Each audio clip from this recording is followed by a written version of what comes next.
నమస్తే welcome to hit TV. నేను మీ శ్వేత గంగాధర్. ఈరోజు అయితే చాలా విషయాలు మాట్లాడుకుందాం. ప్రస్తుతం మనతో పాటు ఉన్నారు ప్రముఖ సోషల్ యాక్టివిస్ట్ మరియు పబ్లిక్ స్పీకర్ రజనీ రమ గారు ఉన్నారు. ఒక్కసారి వారి మాటలు తెలుసుకుందాం. మేడం నమస్తే. నమస్తే ఎలా ఉన్నారు? ఫైన్ అమ్మా, నువ్వు ఎట్లా ఉన్నావు? బాగున్నాను మేడం.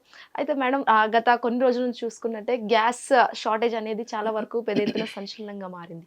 అసలు ఎందుకు రెండు తెలుగు రాష్ట్రాల్లో కూడా మొత్తం ఓవరాల్ తెలుగు రాష్ట్రాల్లో కూడా కాదు, ఓవరాల్గా ఈ షార్టేజ్ అనేది కూడా ప్రభావం ఎక్కువ హాస్టల్స్లో కావచ్చు, హోటల్స్లో కావచ్చు ఎక్కువ చూపిస్తుంది. అసలు ఎందుకంటారు? అంటే ఇప్పుడు మనకి గ్యాస్ కొరత అని ఒక పెద్ద భూతాన్ని దింపారు మన దేశంలో. ఇది మెయిన్ చెప్పాలంటే మనకి ఇరాన్ తర్వాత ఇజ్రాయెల్ ఈ కొన్ని కంట్రీస్లో యుద్ధం జరుగుతుంది కదా, ఆ యుద్ధం యొక్క ఇంపాక్ట్ అనేది ఇలాగే కొనసాగుతూ ఉంటే దాని ఇంపాక్ట్ ఇంకా చాలా తీవ్రంగా ఉంటుందని అనలిస్టులు చెప్తున్నారు, నేను చెప్పేది కాదు. కాబట్టి ఈ యుద్ధం కొనసాగకుండా ఉండాలని ఫస్ట్ ఆఫ్ ఆల్ కోరుకుందాము. ఎక్కడ ప్రపంచ దేశాల్లో ఎక్కడ ఏది జరిగినా ఆ ఇంపాక్ట్ అనేది ప్రపంచ దేశాల మీద ఉండనే ఉంటుంది. ముఖ్యంగా అక్కడి నుంచి ఏదైనా మనం ఇంపోర్ట్ చేసుకుంటున్నాము అని అంటే దాని మీద ఏమంటారు క్విక్గా ఎఫెక్ట్ పడుతూ ఉంటుంది. ఇప్పుడు పెట్రోల్ అంటే మనకి ఈ మధ్య చాలా కాలంగా చూస్తున్నాం, అక్కడెక్కడో ఏదో అయింది వెంటనే పెట్రోల్ ధరలు పెరిగిపోయినాయి, అక్కడ ఏదో అయిపోయింది ఆ సరఫరా ఆపేశారు అనేది మనం వింటూనే ఉన్నాం. కాబట్టి ఇప్పుడు ఈ యుద్ధ ప్రభావం వల్ల ఈ మనకి పెట్రోల్ సమస్య ప్రస్తుతం లేదు, ముందు అదే అనుకున్నారు. సెకండ్ వచ్చేసి ఎల్పిజి గ్యాస్ మీద ఎఫెక్ట్ పడిందని మనం చెప్పుకుంటున్నాం. అసలు మేడం ఎట్లా అంటే హోటల్స్ కూడా చాలా మనకు ఫుడ్ సిస్టమ్ అనేది చాలా ఇంపార్టెంట్ ఎకనామిక్గా. అయితే ఇప్పుడు ఈ హోటల్స్ దీనివల్ల మూతపడడం లాంటివి చాలా జరుగుతున్నాయి. అటు అసలు ఏం చేస్తుంది కేంద్ర ప్రభుత్వం? దరిద్రం వదిలిందంట నేనైతే. ఎందుకలా? ఆ హోటల్స్ అన్ని ఉండబట్టే కదా అసలు మానవ సంబంధాలు పోయాయి, వంటింటికి మనుషులకి సంబంధాలు పోయాయి, అసలు మన ఫుడ్ ఏంటో తెలియని పరిస్థితిలో పడిపోయారు. పెద్దవాళ్ళు ఏం తినాలి, పిల్లలు ఏం తినాలి అనే విషయం కూడా తెలియకుండా పోవటానికి కారణం ఇవే అసలు మెయిన్.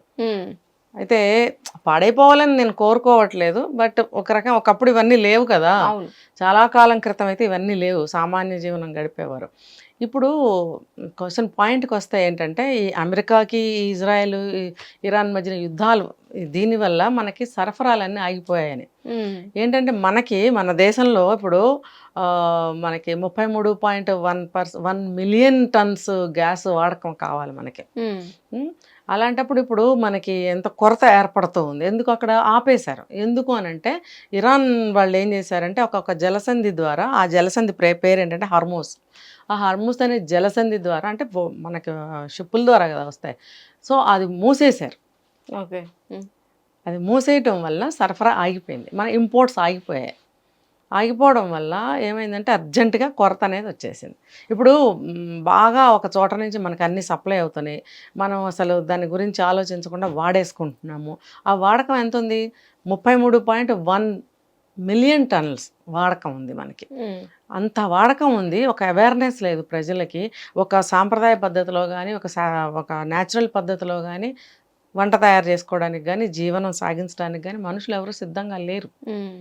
బిజీగా ఉన్నవాళ్ళు అలాగే ఉన్నారు, ఖాళీగా ఒక గ్రామాల్లో ఉన్నవాళ్ళు కూడా అలాగే ఉన్నారు.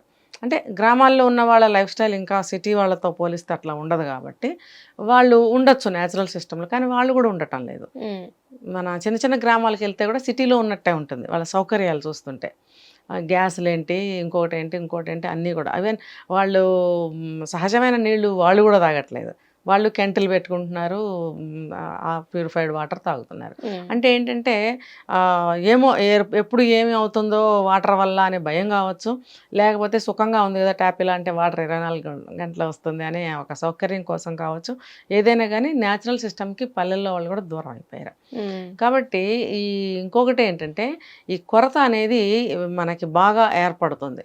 ఎందుకు ఏర్పడుతుంది అని అంటే ఇప్పుడు యుద్ధం జరుగుతుంది, మరి గ్యాస్ మనకి ఆగిపోయింది, సరఫరా ఆగిపోయింది. ముందేమో పెట్రోలు డీజిల్ పెరిగిపోయింది రేటు, దాని ఇంపోర్ట్స్ అన్నీ ఆగిపోయాయి, అది ఇది అని చెప్పున్నారు. ఇప్పుడు చూస్తేనేమో ఎల్పిజి గ్యాస్ మీద పడింది.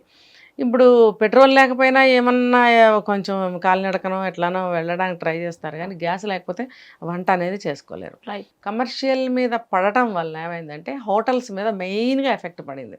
తర్వాత నువ్వు అన్నట్టు హాస్టల్స్ మీద కూడా ఈక్వల్ టు హోటల్సే హాస్టల్స్ కూడా. ఎందుకంటే ఇప్పుడు అకామిడేషన్ ఇచ్చి అక్కడే ఏమంటారు డైనింగ్ కూడా ఉండటం వల్ల ఫుడ్ బ్రేక్ఫాస్ట్ కానీ లంచ్ డిన్నర్ అన్ని వాళ్ళు ఏర్పాటు చేస్తున్నారు కాబట్టి ఆ ఎఫెక్ట్ హాస్టల్స్ మీద కూడా పడుతుంది.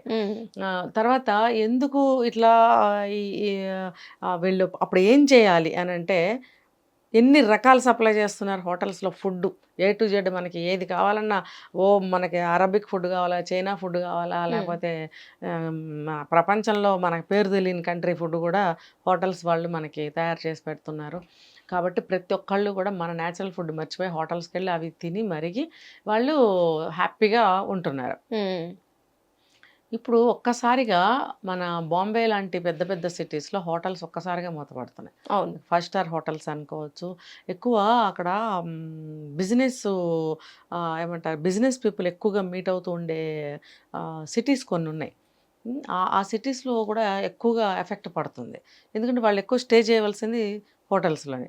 5 స్టార్ హోటల్ అనుకో, నార్మల్ బిజినెస్ పీపుల్ అయితే ఒక మోస్తరు 3 స్టార్ అనుకో, 2 స్టార్ హోటల్స్ అనుకో, వాట్ ఎవర్ ఇట్ ఆ పెద్ద పెద్ద హోటల్స్ కూడా మూతపడే అవకాశాలు ఉన్నాయి. మూసారు కూడా కొన్ని. బాంబే సిటీస్లో కొన్ని, బెంగళూరు కానీ కొన్ని మూసేస్తున్నారు. నెక్స్ట్ చెన్నై, హైదరాబాద్ కూడా ఎఫెక్ట్ పడుతుంది, ఆల్రెడీ పడుతూనే ఉంది. ఇంకా కూడా ఎక్కువ ఎఫెక్ట్ పడే అవకాశాలు ఉన్నాయని చెప్తున్నారు అనలిస్టులు. తర్వాత వీళ్ళు ఏం చేశారంటే అలా ఆ మూతపడిన క్రమంలో వాళ్ళు ఏం చేస్తున్నారు, కేవలం టీ కాఫీలు మాత్రమే సప్లై చేయగలిగే స్థితికి వచ్చాయి అవి. ఏంటంటే కాఫీ షాప్స్గా మారిపోయాయి. ఇప్పుడు కాఫీ తాగి బ్రతకలేరు కదా. ఇప్పుడు కొన్ని ఫారిన్ కంట్రీస్ నుంచి కొన్ని బిజినెస్ పనుల మీద వచ్చేవాళ్ళు ఉన్నారు. వాళ్ళు లైక్ బాంబే తీసుకుంటే కనుక వాళ్ళు తాజ్లో స్టే చేస్తారు. మన హైదరాబాద్లో కూడా హోటల్ తాజ్ ఉంది. తర్వాత కొన్ని దస్పల్లాలు కొన్ని చోట్ల అలా డాల్ఫిన్ హోటల్స్ అని ఇలా పెద్ద పెద్దవి ఉన్నాయి. ఇంకా చెప్పుకోవాలంటే రేడియన్స్, ఇంకా తాజ్ కృష్ణ, పెద్ద పెద్ద హోటల్స్. మనకి ఇటు సైడ్ చెప్పుకోవాలంటే బెంగళూరు, బాంబే అక్కడ చెప్పుకోవాలంటే కూడా పెద్ద పెద్ద హోటల్స్, 5 స్టార్ హోటల్స్ ఇవన్నీ కూడా మూత పడుతూ ఉన్నాయి. ఎందుకనంటే వాళ్ళకి వితౌట్ గ్యాస్ వాళ్ళు ఏది ప్రిపేర్ చేయలేరు. చిన్న చిన్న హోటల్స్ అనుకో, వెనక పక్కన ఏదో కట్టెలపై పెట్టి ఫుడ్ రెడీ చేసి కస్టమర్స్కి పెట్టచ్చు. వాళ్ళు అవి తింటారా? తినరు. వాళ్ళకంతా ఫారెన్ డిషెస్ రెడీ చేయాలి, హైజెనిక్గా చేయాలి, దానికంతా గ్యాస్ మాత్రం మస్ట్. సో అది లేదు, అవన్నీ మూతపడ్డాయి. దానివల్ల ఏమవుతుంది, ఇంటర్నేషనల్ లెవెల్ వాళ్ళకి బిజినెస్ దెబ్బతింటుంది, క్లోజ్. అసలు బిజినెస్ లేదు. ఇంకా కాఫీలు అమ్ముకుని ఎంతకాలం బ్రతుకుతారు? సో ఇప్పుడు ఏమవుతుందంటే డొమెస్టిక్ మీద కూడా ఆ ప్రభావం పడుతుంది. ఎందుకంటే అక్కడ డిమాండ్ ఎక్కువైపోయింది, సప్లై లేదు. అక్కడ లేనప్పుడు ఏమవుతుంది, ప్రభుత్వాలు ఏం చేస్తాయి, ఇప్పుడు రాష్ట్ర ప్రభుత్వాలు ఉన్నాయనుకో, కేంద్రం చూసుకుంటుందిలే అనుకుంటారు. అయితే బెంగళూరు సీఎం ఏం చేశారంటే కేంద్రానికి సవాల్ విసిరారు. ఏమనంటే ఈ కేంద్రానికి మన దేశంలో ఉన్న సమస్యల కంటే అమెరికా మోజులు ఎక్కువైపోయాయి అని చెప్పి ఒక కామెంట్ చేసేటప్పటికి కేంద్రం ఏం చేసిందంటే అది ఒప్పుకోరు కదా.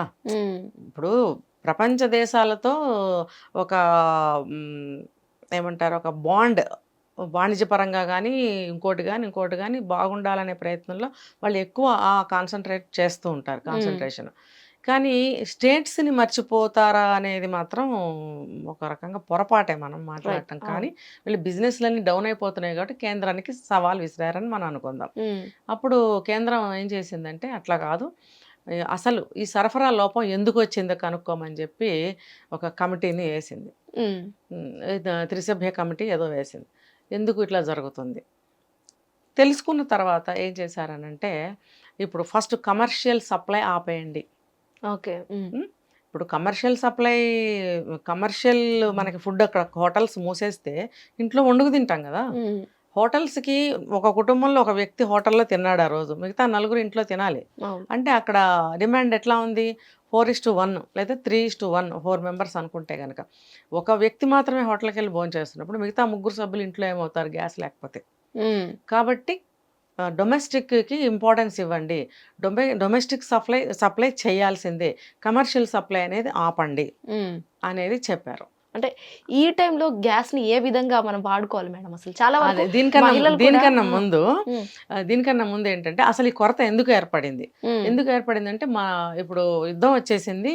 ఇప్పుడు గ్యాస్ సిలిండర్ కమర్షియల్ వచ్చేసి సిలిండర్ మీద 111 రూపీస్ ఆర్ 116 రూపీస్ పెరిగింది. అవును డొమెస్టిక్ మీద వచ్చేసి 60 రూపీస్ పెరిగింది. ఆల్రెడీ ఇంప్లిమెంటేషన్ జరుగుతుంది. అవును సామాన్య మానవులకి ప్రతిసారి పెరిగిన 10 రూపాయలన్నా వాళ్ళకి భారంగానే ఉంటుంది. ఎట్ ఎ టైం 60 రూపీస్ పెరిగింది. సో కమర్షియల్ వాళ్ళకి ఎంతైనా కూడా వాళ్ళు కొంటారు, కానీ అవును వాళ్ళ సప్లై ఆపారు. వాళ్ళకి డొమెస్టిక్ సప్లై చేయమంటున్నారు. కానీ ఇక్కడ ఈ రూమర్ ఏమని వచ్చిందంటే ఇప్పుడు సోషల్ మీడియాలో వాటిల్లో ఈ రేట్లు ఇంకా పెరిగిపోతాయి, ఉమ్, ఇంకా యుద్ధం కంటిన్యూ అవుతుంది కాబట్టి ఇంకా కంటిన్యూ అయితే కనుక ఈ రేట్లు ఇంకా ఇంకా పెరిగే ఛాన్సెస్ ఉన్నాయి అని రూమర్స్ రావటం వల్ల ప్రజల్లో కంగారు, ఆందోళన, ఒక వాళ్ళు చాలా ఆందోళనకి గురైపోయి వాళ్ళు వెంటనే బుకింగ్లు చేస్తున్నారు. ఉమ్, వెంటనే బుకింగ్లు చేయటం వల్ల ఏమవుతుంది, మిగతా వాళ్ళకి సప్లై తక్కువైపోతుంది.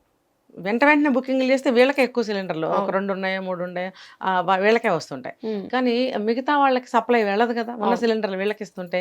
సో దానివల్ల ఏమవుతుందంటే సప్లై అనేది కొరత ఏర్పడుతుంది. దానివల్ల ఇలా జరుగుతుందని చెప్పి కృత్రిమమైనటువంటి కొరతను సృష్టించి ఉమ్, ఇప్పుడు మీడియాస్లో అదే కదా ఉమ్, ఉమ్, వైరల్ అవుతుంది న్యూస్. దానివల్ల ఇమీడియట్గా బుకింగ్లు చేయటం. దీని మీద కేంద్రం ఏమి చర్యలు తీసుకుంటుందంటే ఇది బుకింగ్ ఇప్పుడు 21 డేస్కి మనం బుక్ చేసుకోవాలని రూల్ ఉంది ఆల్రెడీ. ఉమ్, దీన్ని 25 రోజులకి పెంచింది. అంటే ఒక 4-5 డేస్ అన్న జనం ఆగుతారు అన్నట్లు 21 డేస్ నుంచి 25 డేస్కి పెంచింది. ఉమ్, అంటే ఆ కొద్ది రోజుల్లో సప్లై అనేది కొంత కంట్రోల్ అవుతుంది. దేశవ్యాప్తంగా చూసుకుంటే అది చాలా పెద్ద రేంజ్లోనే ఆ ఎఫెక్ట్ పడుతుంది. ఉమ్, తర్వాత ఏంటంటే వీళ్ళు మన ఇరాన్, ఇజ్రాయెల్ నుంచే కాకుండా మరి రష్యా నుంచి, సౌత్ ఆఫ్రికా నుంచి కూడా ఇంపోర్ట్ చేసుకుంటున్నారు. ఉమ్, అది పెట్రోల్ కానీ డీజిల్ కానీ చేసుకుంటున్నారు. దాని నుంచి కొంతమంది గ్యాస్ కూడా మనకు సప్లై అవుతుంది. ఉమ్, సప్లై అవుతుంది కాబట్టి జనం వర్రీ అవ్వాల్సిన అవసరం లేదని కేంద్రం మనకి చెప్పింది. ఉమ్, ఎవరైనా కృత్రిమ కొరత సృష్టిస్తే వాళ్ళ మీద చర్యలు తీసుకోవాలని రాష్ట్ర ప్రభుత్వాలకు కూడా ఆర్డర్లు వేసింది. ఉమ్, వేసినప్పుడు ఈ రష్యా నుంచి కానీ సౌత్ ఆఫ్రికా నుంచి ఎక్కడి నుంచి అయితే మనకి ఇంపోర్ట్స్ వస్తున్నాయో పెట్రోల్, డీజిల్, గ్యాస్, ఈ డిమాండ్స్ని ఇంకొంచెం డబుల్ చేయడానికి ప్రయత్నాలు చేస్తుంది. అంటే ఈ కొరతను తగ్గించే ప్రయత్నం కేంద్రం చేస్తుందని మనం చెప్పుకోవాలి. ఉమ్, కాబట్టి జనం ఆదుర్దా కూడా పడద్దు అని, ప్యానిక్ అవ్వద్దని కూడా చెప్తుంది. ఉమ్, తర్వాత ఏంటంటే మనకి ఇంటర్నల్గా మన దేశంలో చమురు ఉత్పత్తి కంపెనీలు ఉన్నాయి. లైక్ ఓఎన్జీసీ తీసుకుంటే మరి ఆయిల్ ఉత్పత్తే కదా అది. వాటికి కూడా ప్రొడక్షన్ కొంచెం ఎక్కువ చేయమని చెప్పి వాళ్ళకి ఆదేశాలు ఇవ్వటం జరిగింది. ఓకే సో మన కేంద్ర ప్రభుత్వాలు కూడా చాలానే కష్టపడుతున్నాయి. ప్రజలకి ఎటువంటి ఇబ్బంది కలగకుండా చేయాలి అని చెప్పి మనకి అదర్ కంట్రీస్ నుంచి ఇంపోర్ట్స్ చేసుకుంటుంది. మన దేశంలో ఉన్నటువంటి చమురు ఉత్పత్తి కంపెనీలకి కూడా ఆర్డర్స్ వేసింది ఏంటంటే మీరు చేస్తున్న ఉత్పత్తిని ఇంకా డబుల్ చేయండి ఉమ్, అని. ఎందుకంటే మనకి ఈ కొరత ఇంకా పెరగకూడదు. ఇన్ బిట్వీన్ ఏంటంటే మనకున్నటువంటి నిల్వల్లో ఇంకా 50% నిల్వలు ఉన్నాయి. ఇవి మనకి ఇంకా 6-7 వారాల వరకు మనకి ఇవి పనికొస్తాయి కాబట్టి ప్రజలు ఆందోళన చెందవద్దు. ఈ లోపల మనము ఈ ఉత్పత్తులు పెంచుకోవడము మన భారతదేశంలో, తర్వాత అదర్ కంట్రీస్ నుంచి మనం ఇంపోర్ట్స్ కొంచెం పెంచుకునే ప్రయత్నం కూడా చేస్తాము. ఎంతసేపు పరాయి దేశాల మీద ఆధారపడటం కూడా నాట్ కరెక్ట్. ఉమ్, మన కంట్రీలో నిల్వలు సోర్సెస్ ఉన్నప్పుడు మనం దాన్ని ఎందుకు ఉపయోగించుకోము? ఉమ్, అక్కడ కార్మికులు, ఉత్పత్తి చేసే వర్కర్స్ ఎవరైనా కూడా లేజీగా ఎందుకు ఉండాలి? వాళ్ళు జీతాలు తీసుకుంటున్నారు, శ్రమ చేయాలి, వాళ్ళు కూడా పాటు పడాలి. కాబట్టి ఉత్పత్తిని ఇంకొంచెం పెంచే విధంగా కేంద్ర ప్రభుత్వం ఆర్డర్స్ చేసింది. ఉమ్, కాబట్టి ఈ కృత్రిమ కొరత అనేది ఉండదు ఇక మీద. అంటే మనకి నిల్వలు ఇంకా 6-7 వారాలు వస్తాయి, అంటే నెలన్నర వరకు వస్తాయి. ఈ నెలన్నర లోపల మనకి చాలా మార్పులు జరుగుతాయి. ఉమ్, యుద్ధం ఆగనివ్వచ్చు, లేకపోతే మన దేశంలో ఉన్నటువంటి చమురు కంపెనీలు ఉత్పత్తి పెరగచ్చు, రైట్ పరాయి దేశాల నుంచి మనం ఇంపోర్ట్ చేసుకునే వాటిని కూడా డబుల్ చేస్తామని చెప్పారు. కాబట్టి ఇబ్బంది పడవద్దు అని అన్నారు. ఉమ్, కాబట్టి మనం ఎవరూ కూడా కంగారు పడాల్సిన అవసరం లేదు. ఓకే అంటే ఈ టైంలో సర్టెన్ సిచ్యువేషన్లో అసలు గ్యాస్ అనేది ఎలా మనం ఆదా చేయాలి, ఏ విధంగా వాడుకోవాలి? ఇక్కడే మనకు బుద్ధి రావాల్సింది. ఇప్పుడు ప్రకృతి చూసుకోండి, ఒక యుద్ధాలే కానీ, ఒక సునామీలే కానీ, వరదలు కానీ, రకరకాలు వస్తుంటాయి కదా బీభత్సాలు. అందులో యుద్ధం కూడా ఒక ప్రకృతి అనే చెప్పుకోవాలి, మనుషులు చేసేదే. కానీ అది ఒక విపత్తు. అది ఒక విపత్తే కదా. విపత్తు అయినప్పుడు ప్రజలు ఎప్పుడూ కూడా మన దేశం గురించి ఆలోచించే ప్రజలుగా ఎంతమంది ఉన్నారు? ఆలోచించకపోబట్టే ప్రభుత్వాల మీద పడి ఏడుస్తున్నాం మనం. మీరేం చేయలేదు, మీరేం చేయలేదని. మన రాష్ట్ర ప్రభుత్వాల మీద పడితే వాళ్ళు కేంద్ర ప్రభుత్వాల మీద పడతారు. ఎవరైనా సరే ఉన్న సోర్సెస్ని బట్టి మనం గడుపుకోవడం అనేది అలవాటు చేసుకోవాలి, టాప్ టు బాటమ్. అది ప్రజల్లో లేదు. ఆ అప్రమత్తత, అవేర్నెస్ అనేది ప్రజల్లో లేదు. లేకపోవడం వల్ల ఏంటంటే నిర్లక్ష్యంగా ప్రవర్తిస్తున్నారు వాళ్ళ తీరు. ఈ ప్రకృతి అనేది ఇలాంటి విపత్తులు తీసుకొచ్చినప్పుడు ప్రజలకి ఎలా బ్రతకాలి అనేది నేర్పిస్తుంది. రైట్. అసలు ఆ మొదలు ఎప్పుడో కాలంలో తీసుకుంటే మనుషులు ఎలా బ్రతికారు అనేది ఒకసారి జ్ఞాపకం కూడా చేస్తుంది కదా. ఇప్పుడు పల్లెల్లో కూడా నేను ఇందాక చెప్పాను, వాళ్ళు కూడా డబల్ సిలిండర్స్ పెట్టుకోవడము, ఎప్పుడు సిలిండర్ మీదే వంటలు చేసుకోవడము. ఒకవేళ అవి కూడా అయిపోయి ఏదైనా చిన్న చిన్న ఫంక్షన్స్ వచ్చినాయంటే ఎవరిళ్లలో ఉన్న ఎక్స్ట్రా సిలిండర్స్ ఉంటే అక్కడి నుంచి తెచ్చుకోవడము, లేదంటే సిలిండర్ సప్లై చేసే వాళ్ళకి డబుల్ రేట్లు ఇచ్చేసి ఒక 4 వేయించేసుకోవడము.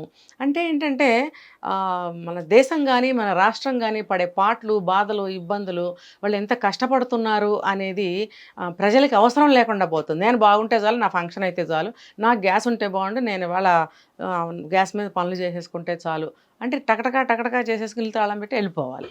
ఇలా ఉన్నారు. అంటే ఉద్యోగం చేయని వాళ్ళు కూడా ఎక్కడో చోటకి వెళ్ళిపోతున్నారుగా. అంటే బయటకు వెళ్ళాలి. నిజంగా కర్ర వేసుకుని ముసలమ్మలు కూడా వెళ్తున్నారు కదా. అసలు ఒకప్పుడు ఇంట్లోంచి వెళ్ళేవారు అంత పెద్ద స్త్రీలు, పురుషులైనా సరే.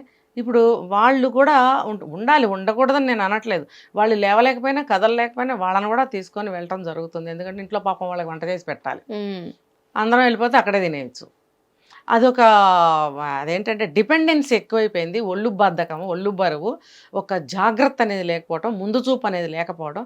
ఇదిగో సడన్గా ఇలాంటివి వచ్చి పడిపోతే బావురమంటారు. అప్పుడు రాష్ట్ర ప్రభుత్వం మీద పడిపోతారు.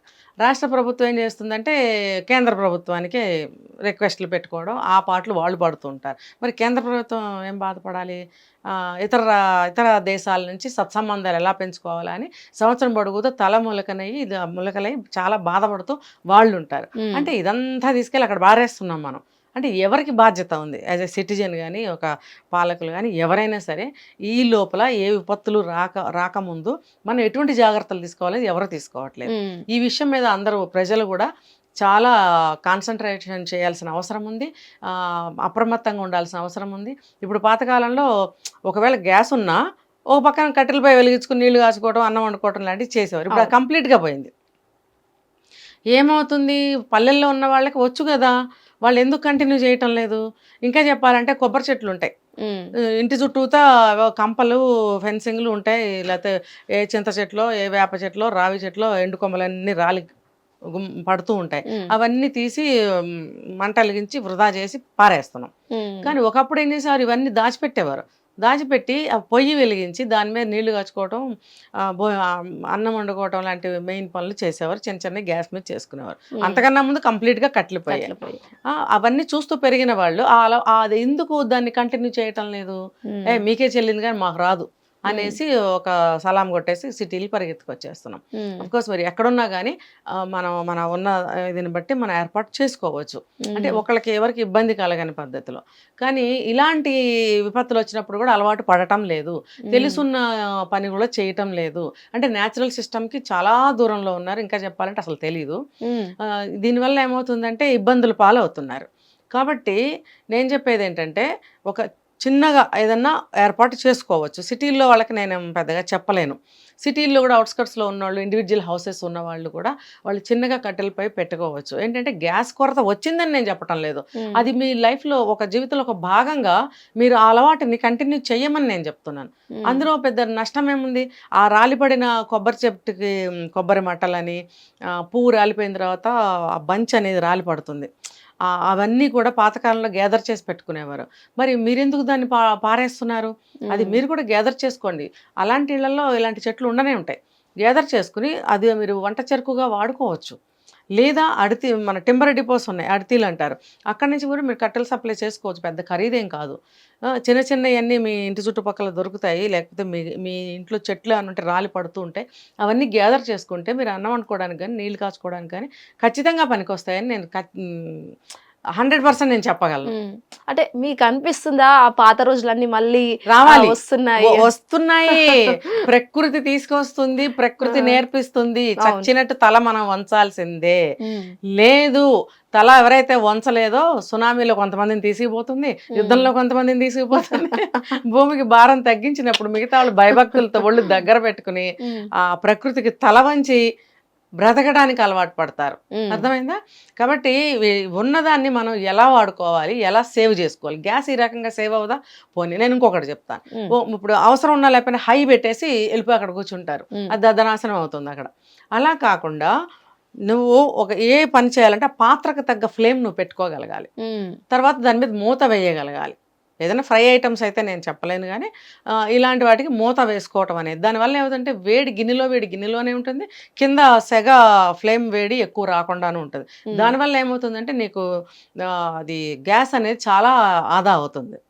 2 వంటలు చేసుకోవచ్చు నువ్వు ఆ గ్యాస్ కనుక ఆదా చేసుకుంటే. ఇది తెలిసి కూడా కొంతమంది చేయరు, తెలియని వాళ్ళు ఎలాగో చేయరు. ప్రతి చిన్నదానికి హై ఫ్లేమ్ పెట్టేయడం, ప్రతి దానికి గ్యాస్ వెలిగించడము, ప్రతి ఎక్కువగా మనకి ఏది తినాలనిపించినప్పుడల్లా పొయ్యి దగ్గరికి వచ్చేయడం. అంటే అది ఏంటంటే డైట్ కంట్రోల్ లేకపోవడం, దానివల్ల ఇష్టం వచ్చినట్టు పెరిగిపోవడం, మనుషులు ఒబేస్ అయిపోవడం. అంటే అతి తిండి కూడా తగ్గించుకోవాలి. అది తలుచుకున్నప్పుడల్లా పొయ్యి దగ్గరికి వెళ్ళి వండుకుంటారు చాలా మంది, చూసారో లేదు. పండగ వచ్చినప్పుడు అరిసెలో బూరెలో వండుకుంటాం, చక్రాలో సకినాలో మనం వండుతాం. ఉట్టిగా ఏ పండగ లేదు, నాకు ఇవాళ తినాలనిపించింది, టక్కన వెళ్ళి ఆయిల్ పోసేసి వండేస్తాం. అది అవసరమా? అది నీకు ఆరోగ్యానికి కంట్రోల్ లేదు, నీకు ఫ్యూయల్కి కంట్రోల్ లేదు, ఖర్చు అవుతుంది, ఆ ఖర్చుకి నీకు కంట్రోల్ లేదు, నీ టైం వేస్ట్ అవుతుంది. దాని బదులు ఏదైనా మంచి పని చేయి, అది వేస్ట్ అవుతుంది, ఇంకా నీ సమయం వేస్ట్ అవుతుంది. ఇవన్నీ ఎన్ని నష్టాలు. ఇవన్నీ పాత రోజుల్లో ఈ నష్టాలు జరిగేవి కావు. కట్టెల పొయ్యి మీద వంట చేసుకుంటూ కాలం గడిచేది కొంత, మిగతా కాలంలో ఇంటి పనులు, తర్వాత ఒంటి పనులు, పిల్లల పనులు, ఇంకా చెప్పాలంటే పొలం పనులు, ఇలాంటివన్నీ బాధ్యత గల పనులన్నీ ఉండేవి. కాబట్టి వాళ్ళకి ఏది వేస్ట్ అయ్యేది కాదు, ఆరోగ్యం దానికి తోడు బాగుండేది. మరి అప్పటి వాళ్ళు ఇప్పుడు 90 ఏళ్ళు బతుకుతున్నారంటే ఎలా బతుకుతున్నారు? ఇవన్నీ పాటించుకున్నారు. మనం ఎన్నాళ్ళు బతుకుతున్నామో మనకే తెలియదు, ఎన్నాళ్ళు బతుకుతామో కూడా తెలియదు. కాబట్టి ఒక జాగరూకత అంటారు, అవేర్నెస్ లేదు, భయం అస్సలు లేదు, ఆ భయం అనేది లేదు. కాబట్టి ప్రకృతి నీకు భయాన్ని నేర్పిస్తుంది. ఇది ఏంటో వచ్చింది అని మీరు అనుకోకండి, మీకు ఇవన్నీ నేర్పించడానికే అవన్నీ వస్తున్నాయి. ఒక మన కంట్రీ కాదు, ఏ కంట్రీలో తీసుకున్నా సరే ఇవన్నీ కూడా జనానికి నేర్పడానికే భగవంతుడు సృష్టిస్తున్నాడు. ఇవన్నీ కూడా ఈ విపత్తులు వచ్చినప్పుడు వాళ్ళు దగ్గర పెట్టుకుని ఉండాలి. ఇంకా ఏంటంటే మనం ఇలాంటి పనులు చేస్తూ ఉంటే కనీసం మనకి చేత కాకపోతే అది వచ్చిన వాళ్ళు ఎవరన్నా ఒకళ్ళు ఉంటారు, వాళ్ళ ద్వారా మనం ఈ పనిని నేర్చుకుని మనం స్టార్ట్ చేసినట్లయితే తిరిగి మనం ఇరుగమ్మలతో పొరుగమ్మలతో కాసేపు మాట్లాడుకునే అవకాశం వస్తుంది. పాత ఆత్మీయతలు, పాత అభిప్రాయాలు, పాత బంధాలు మళ్ళీ జీవం పోసుకునే అవకాశాలు ఉంటాయి. తర్వాత ఇవన్నీ చూస్తూ పిల్లలకు కూడా ఒక కొత్త కల్చర్ అలవాటు అవుతుంది. 2-3 మాట్లాడుకోవటం చూసి ఎన్నాళ్ళు అయి ఉంటుంది పిల్లలు, 4 గేదర్ అవటం చూసి, అంటే ఫంక్షన్లు కాదు, ఇలా సాంఘికంగా. మరి ఎక్కడ చూస్తున్నారు వాళ్ళు? నిద్ర ఇట్లా లేవంగానే తరివేస్తాం స్కూల్కి, వాళ్ళు సాయంత్రానికి రాగానే పుస్తకాల్లో తలబెట్టిస్తాం, లేకపోతే ఏదో ఇండోర్ గేమ్స్ అని, లేకపోతే ఎక్కడన్నా కొంతమంది పార్కుకి వెళ్ళి ఆడుకుంటారు, మళ్ళీ వచ్చి చదువుకోవాలి, అమ్మ నాన్న పెట్టింది తినేయాలి, లేదా టీవీ ఇలా చూడాలి, నిద్రపోవాలి. వాళ్ళకి వేరే ప్రపంచం తెలియకుండా తయారవడానికి న్యాచురల్ సిస్టమ్ లేకపోవడం అనేది ఒక కారణం. సో పిల్లలు కూడా ఇవన్నీ చూస్తూ పెరిగినప్పుడు వాళ్ళల్లో ఏంటంటే ఒక నూతనోత్సాహం వస్తుంది, తర్వాత క్రియేటివిటీ అనేది వాళ్ళకు కూడా పెరుగుతుంది. అప్పుడు అమ్మలు పొయ్యిలు అంటిస్తుంటే పిల్లలు కూడా నేను అని చెప్పి వచ్చి పుల్లలు వేయడము, పుల్లలు గీసి అంటించడం లాంటివి చేయడం వల్ల వాళ్ళకి ఆ పనులు అబ్బుతాయి. మనం చేయలేదు, మన పిల్లలకి నేర్పించాం, అవి ఎక్కడ మళ్ళీ వాళ్ళని చూసి మనం అడిగి తెలుసుకుని నేర్చుకుంటున్నాం. ఇప్పుడు అలా నేర్చుకుంటున్నప్పుడైనా సరే పిల్లలకి రానివ్వండి, చూడనివ్వండి, వాళ్ళు కూడా అలవాటు చేసుకుంటారు. ఎందుకంటే ఎప్పుడైనా ప్రమాదాలు జరిగితే వాళ్ళు కూడా ఇది చూసిన గుర్తులు ఉంటాయి, వాళ్ళు కూడా అలాగే అలవాటు పడటానికి ఛాన్సెస్ అయితే ఉన్నాయి. అంటే అబ్బో ఇవిడేంటి ఇవన్నీ చెప్పేస్తుందంటే కాదు, ఇవన్నీ జరుగుతాయి. ఇన్ ఫ్యూచర్ ఖచ్చితంగా ఇలాంటి మార్పులు వస్తాయి. ఇలాంటి విపత్తులు వచ్చిన ప్రతిసారి మనకి ప్రకృతి ఒక పాఠం నేర్పుతుంది.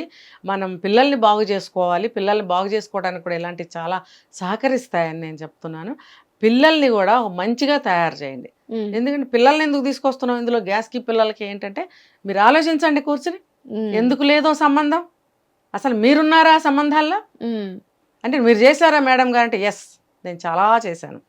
ఇప్పటికీ కూడా అప్పుడప్పుడు నేను రథసప్తమి వచ్చినా ఇంకోటి ఏదన్నా నాకు ఇష్టమైన రోజుల్లో నేను కట్టెలపై వెలిగించుకుంటాను. నిజానికి నాకు అది రాదు, నేను నేర్చుకున్నాను. నేర్చుకుని కళ్ళు మండుతున్నా, నీళ్లు గారుతున్నా, అది పొయ్యి ఆరిపోతున్నా, కష్టపడి ఆ రోజు వంట చేయాలంటే నేను దాని మీద చేస్తాను. నేను ఉంటున్నది అపార్ట్మెంట్లోనే, కానీ నాకు ఒక ప్రొవిజన్ నాకు ఉండనే ఉంటుంది. అదే ఎవరింట్లోనైనా ఒక ప్రొవిజన్ ఉంటుంది, ఆ ప్లేస్లో మనం ఏర్పాటు చేసుకోవచ్చు. సో నేను అక్కడ అది చేసుకుంటాను.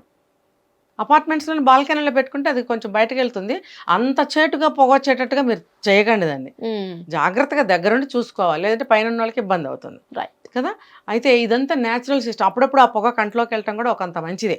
అది విపరీతంగా వెళ్ళటం మంచిదని నేను చెప్పను, కానీ అది కూడా ఒక న్యాచురల్ సిస్టమే. కళ్ళల్లో కొంచెం మనకి అది ఒక వైద్యంలో కూడా పనిచేస్తుంది. కాబట్టి కొంచెం కన్నీళ్లు రావటం, కొంచెం పొగళ్ళి కళ్ళు మండటం అనేది కూడా మంచిదే.